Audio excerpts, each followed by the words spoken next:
Bonjour tout le monde. Alors, notre prochaine et dernière conférencière de la session de ce matin est Madame Rita Souza Silva, qui est chercheuse à l'Institut d'études avancées de l'Université de Fribourg en Allemagne. Elle a auparavant aussi été chercheuse postdoctorale à l'Université du Québec à Montréal en foresterie urbaine. Elle a un doctorat en sciences forestières de l'Université de Leuven en Belgique. Elle s'intéresse particulièrement aux bienfaits des arbres sur la santé et sur la santé humaine et sur notre bien-être et sur la manière dont on peut utiliser ces connaissances-là pour mieux planifier et gérer notre forêt urbaine pour qu'elle contribue davantage au développement durable des villes. Alors, sa conférence s'intitule Forêt urbaine et santé, voir au-delà de l'arbre qui cache la forêt. Madame Rita Souza Silva, je vous laisse la parole. Merci. Alors, merci beaucoup pour cette invitation. Est-ce que vous voyez bien l'écran? Oui? Oui. Parfait. OK, donc c'est parti. Donc, ces 2 dernières journées, on a parlé beaucoup de la forêt, des arbres. Donc, je pensais commencer pour le côté de la santé et commencer pourquoi avec le célèbre aspirine. Je pense que presque tout le monde il a déjà pris une aspirine. Et je parle de ça parce qu'on a l'aspirine grâce aux arbres. L'aspirine était recommandée pour soulager la douleur depuis l'Antiquité et ça vient de l'écorce du sal blanc. Un arbre qu'on plante encore aujourd'hui dans la ville, ça c'est au parc Montréal, à Montréal. Donc, il y a déjà une grande histoire de liaison entre les arbres et la santé humaine. Autre exemple très connu d'autre médicament qui est venu sur l'écorce d'un arbre, c'est un arbre qui est aujourd'hui en voie de disparition, c'est la quinquine. Et on la connaît déjà dans le temps qu'un parc britannique était en Indie. Donc, le gouvernement britannique a investi une fortune pour planter ces arbres, pour avoir suffisamment de quinine pour lutter contre la malaria. Et qu'est-ce qu'on a fait ça? Donc, les quinines, il y a un saveur très amer. Donc, ils ont ajouté pour que le soldat britannique le prend la quinine, ils ont ajouté de lemon et du gin. Donc aujourd'hui, le gin tonic qu'on boit dans le bar, c'est encore le reste de cette histoire. Et Winston Churchill a même dit que le gin tonic a sauvé plus de vies et d'esprit d'anglais que tous les médecins de l'Empire. Donc c'est très long cette histoire de liaison entre les arbres et la santé humaine. Mais aujourd'hui, je suis ici pour vous parler surtout de bienfaits de planter des arbres en ville. Et il y a plusieurs.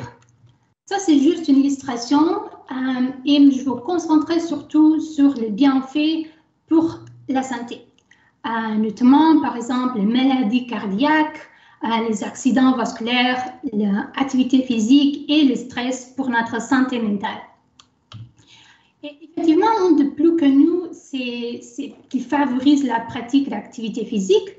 Et c'est quelque chose qu'on peut faire pendant l'été, dans un parc, ou même pendant l'hiver. Donc, toute l'année, avoir un espace vert proche de nous, ça promeut l'activité physique et ça nous donne des bienfaits au niveau de la santé cardiaque, la santé respiratoire.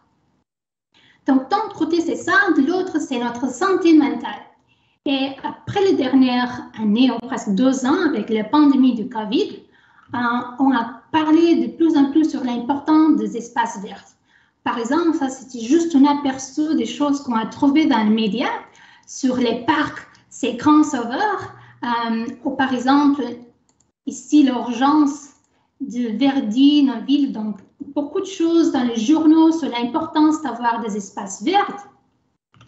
Et par exemple, l'association des Amis des Parcs a mené une enquête cette année pour savoir comment les Canadiens voient son parc urbain. Donc, l'importance pour eux d'avoir un parc urbain, c'est surtout pour leur santé mentale, mais aussi la santé physique, la connexion avec la nature. Et ils ont aussi demandé comment sa relation avec le parc a changé ou pas avec la pandémie. Et donc, 40% ont dit qu'il a augmenté considérablement.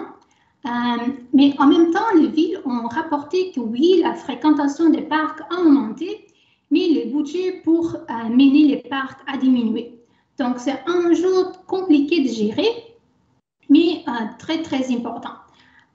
Donc, on se questionne, c'est par exemple, quel est l'espace vert qui a plus bien fait pour la santé mentale, ou par exemple, à quelle distance.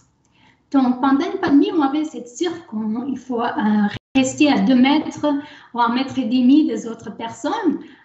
Donc, on a commencé à avoir une étude juste pour voir quelle est la distance idéale dans des espaces verts, des arbres, des parcs, pour notre santé mentale.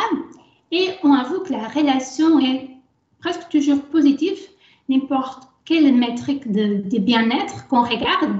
Et l'idée, c'est que, donc, ça c'est notre maison. Ma maison, par exemple, on regarde 100 mètres, 200 mètres, 300 mètres pour être capable d'établir le lien plus fort et plus clair entre les distances idéales.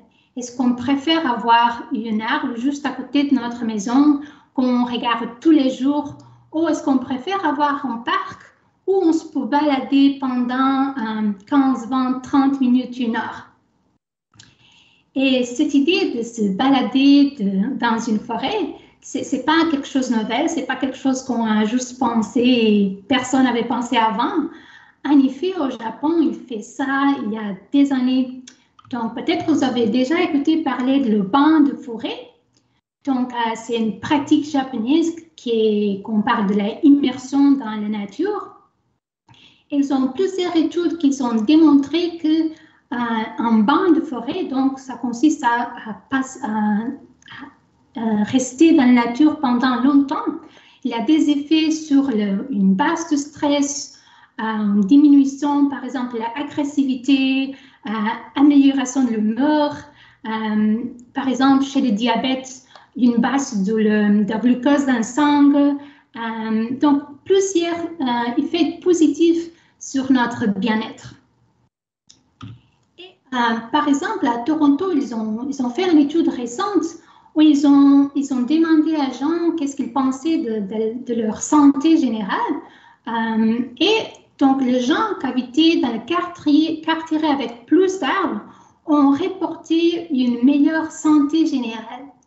Donc, il y a effectivement des résultats qui montrent qu'habiter proche des espaces verts, dans l'euro avec plus d'arbres, ça apporte des bienfaits. Et ils ont quand même mis en chiffres, ils ont donné en valeur pour avoir plus d'arbres. Donc, dans cette étude à Toronto, ils ont montré que si on ajoute 10 arbres de plus par quartier, donc environ de 4% de canopée, ça correspond à une augmentation du revenu de $10 000 ou d'être 7 ans plus jeune. Donc, c'est quand même énorme cette différence. Donc, si on pense au niveau de la ville, de la gestion, de l'aménagement, de la forêt urbaine, si on pense qu'un arbre coûte 300 $5 000 à planter et surtout à entretenir annuellement, ces résultats suggèrent que donc c'est moins onéreux de planter des arbres que d'augmenter le revenu des habitantes. Donc, encore de raisons pour planter des arbres. Et ce n'est pas juste une question des gens qui racontent comment ils se sentent, mais il y a aussi des études très intéressantes au niveau de, par exemple, les patients à l'hôpital. C'était une des premières études qui ont montré que les patients qui sont à l'hôpital, dans les fenêtres des chambres, on voit pour un parc ou avec des arbres, ils ont une récupération plus vite. Ils ont même besoin de moins d'antidouleurs, par exemple, et ils sortent de l'hôpital un jour plus tôt. Donc, c'est des résultats très intéressants et c'est pour ça qu'aujourd'hui, de plus en plus, les hôpitaux, surtout toutes les cliniques privées, ils amènent des jardins, les murs verts pour aider à la récupération du patient avec l'aide des arbres. Mais aussi pour nos enfants. Donc, on commence à avoir beaucoup de programmes pour verdir les cours d'école parce que les espaces verts sont aussi bénéfiques pour les enfants. Au niveau de la réussite scolaire, parce que, par exemple, ils aussi aident à réduire le stress chez les enfants. Au niveau de stimuler la créativité, ou par exemple, les enfants avec hyperactifs, ça aide à dépenser toutes les énergies dans le cours d'école et après à faire attention pendant le cours. Donc, il y a tous les effets dans l'imagination, le contact avec la nature, parce que pour plusieurs enfants, le seul contact avec la nature, c'est en ville. Donc, on essaie de verdir de plus en plus des écoles pour augmenter le contact et aussi pour les enfants, dès le début, on peut profiter des bienfaits des arbres. Peut-être le bienfait plus connu ou plus parlé, plus étudié des arbres, c'est pour diminuer les îlots de chaleur urbains. Ça, c'est un exemple à Montréal. Aujourd'hui, la plupart des exemples que vous donnez, c'est à Montréal. Donc, je commence donc, c'est quoi les îlots de chaleur? Donc, les îlots de chaleur, c'est quand il fait plus chaud dans les zones urbaines que dans les zones environnantes. Ce n'est pas juste pendant la journée, mais c'est surtout, par exemple, à la fin de la journée et même pendant la nuit. Le problème, c'est que c'est quand nous avons besoin de récupérer, de dormir, de recommencer le prochain jour. Donc, ça apporte beaucoup d'effets pour la santé. Donc, la mortalité associée à vagues de chaleur, et avec le changement climatique, c'est quelque chose qu'on faut vraiment lutter. Donc, la quantité de morts additionnelles causées pour le excès de chaleur, c'est énorme. Donc, il y a une stratégie pour éviter ça, ou pour diminuer le risque de la mortalité excessive, c'est de planter des arbres. Et comment est-ce que les arbres aident à réduire la chaleur? C'est surtout deux mécanismes.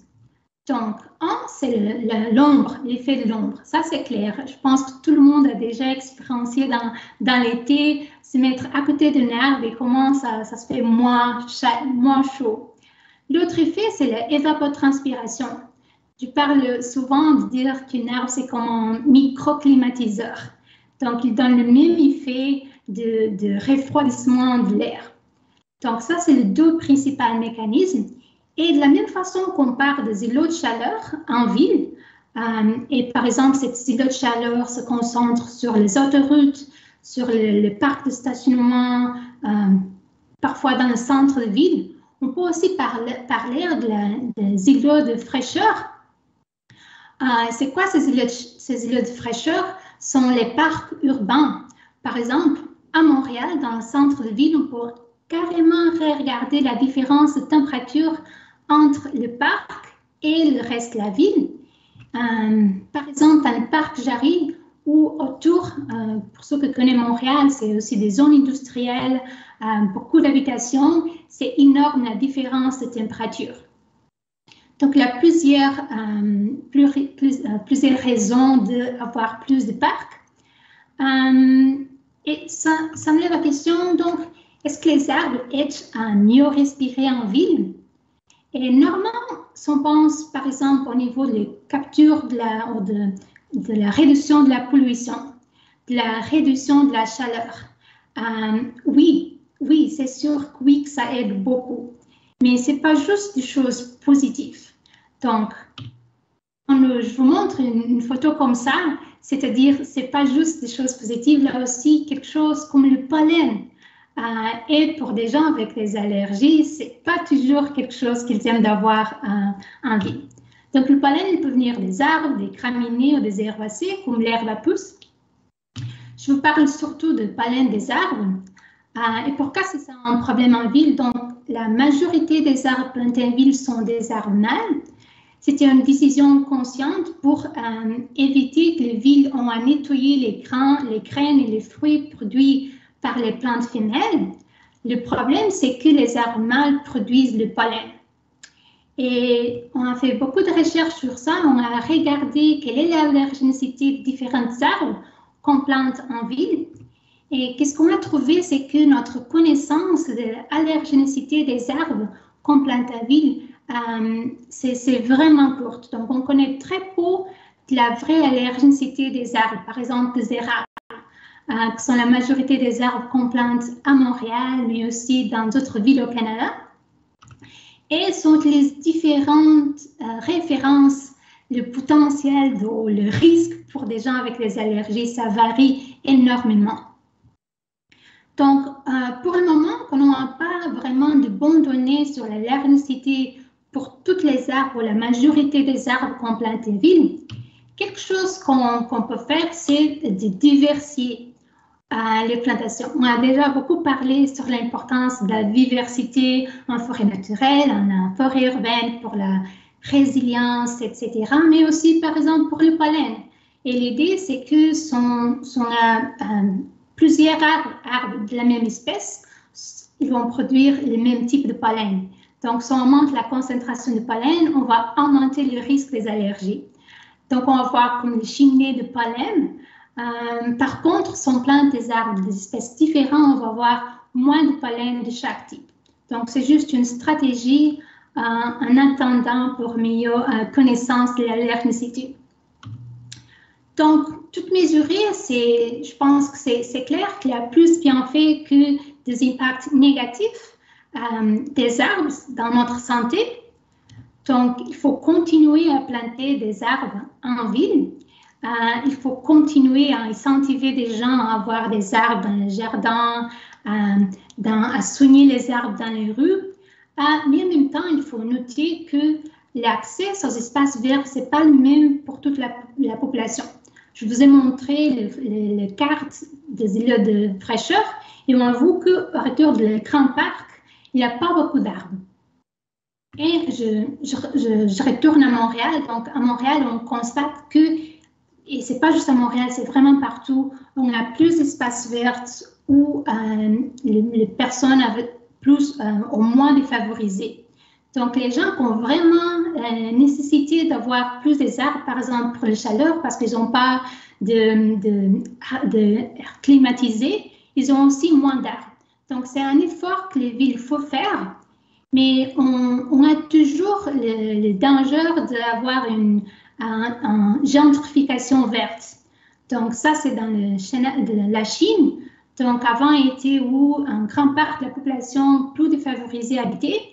On a complètement transformé cette zone de la ville, c'est super beau, mais en même temps, les gens qui habitaient là, qui avaient besoin d'avoir des espaces verts, ont été forcés à se déplacer à autre quartier dans la ville. Donc, c'est un enjeu très difficile de gérer pour que tous les gens en ville, ou la plupart des gens qui habitent dans chaque ville, aient effectivement l'accès aux espaces verts et à tous les bienfaits. On parle souvent du défi d'être juste assez verte. Ça, c'est un exemple de ruelle verte, donc d'éminer les espaces verts où les gens habitent, avoir l'arbre qu'on peut regarder de la fenêtre, donc avoir le bienfait super proche de nous. Donc, c'est un équilibre très délicat, mais c'est très important en tenant compte de tous les bienfaits des arbres en ville.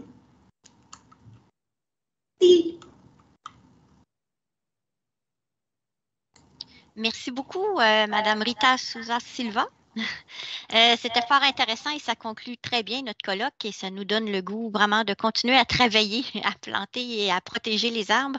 On a eu une question pour vous de Hugo Thibodeau-Robitaille qui nous écrit « Dans plusieurs cas, les responsables des lieux publics comme les écoles, les édifices publics n'aiment pas avoir des lieux boisés à proximité de leurs installations car ça crée des nuisances, par exemple de la terre à l'intérieur ou ça peut salir les vêtements des enfants. Comment arriver à changer ces mentalités? » Oui, c'est vrai. Donc, chaque fois, il y a toujours des défis, il y a des choses à gérer ensemble. Je pense que ça commence, donc on commence à avoir de plus en plus d'écoles avec des arbres, à créer aussi, par exemple, des places de jeu différentes qui sont plus stimulantes pour les enfants. Et on commence à comprendre l'importance de gagner la nature proche des enfants dès le début. C'est vrai que c'est un changement de mentalité. C'est vrai que les gens ne vont pas voir le sable dans la classe. etc. Mais je crois qu'on commence à changer un petit peu. Il faut continuer à parler des bienfaits des arbres dans tous les aspects de la croissance des enfants, du développement des enfants. J'ai une autre question aussi de M. Thibodeau Robitaille qui m'apparaît fort intéressante. On parle toujours de planter des arbres. Plusieurs espèces arbustives sont aussi intéressantes. Y a-t-il de la place pour la plantation d'arbustes en ville? Oui, ça c'est une chose des espaces verts en ville. Donc, je travaille surtout avec les arbres, je parle surtout avec les arbres. Mais par exemple, dans une parc urbain, on a la place partout. C'est par exemple, c'est une question de préférence. Donc, il y a les gens qui préfèrent avoir des parcs avec plus d'arbres, d'autres pas d'arbres, juste avoir de place pour jouer le foot, pour se balader et aussi pour les arbustifs. Donc, ça prend aussi plus de maintenance. Donc, il y a toujours des coûts associés. Mais si on augmente la diversité, ce n'est pas juste en diversité des espèces, mais aussi en diversité de types de végétation. Je crois que ça est toujours. Donc, c'est quand même une balance, mais pourquoi pas? C'est bien, c'était la dernière question. Je vais peut-être en rajouter une personnelle. Est-ce que la santé publique au Québec, est-ce qu'il se fait des recherches justement? Est-ce que c'est un domaine qui est davantage investi que la question des allergènes là, chez les arbres? Là? Oui, oui, effectivement. Donc, l'Institut avait un grand projet pour l'herbe à papou. Donc, Ouais. c'est encore un problème à Québec, mais on a juste commencé cette année un projet avec eux, un partenariat avec eux pour monitoriser les niveaux de pollen en ville de Montréal. On va le faire le même pour la ville de Québec. Donc, c'est une collaboration forte avec eux pour développer des connaissances au niveau de la monitorisation, au niveau le transfert de connaissances. Oui, sûrement. Excellent, merci. Alors, il n'y a pas d'autres questions. Je pense que ça va être la fin de notre série de conférences. Je vous remercie beaucoup, c'était fort intéressant. Merci.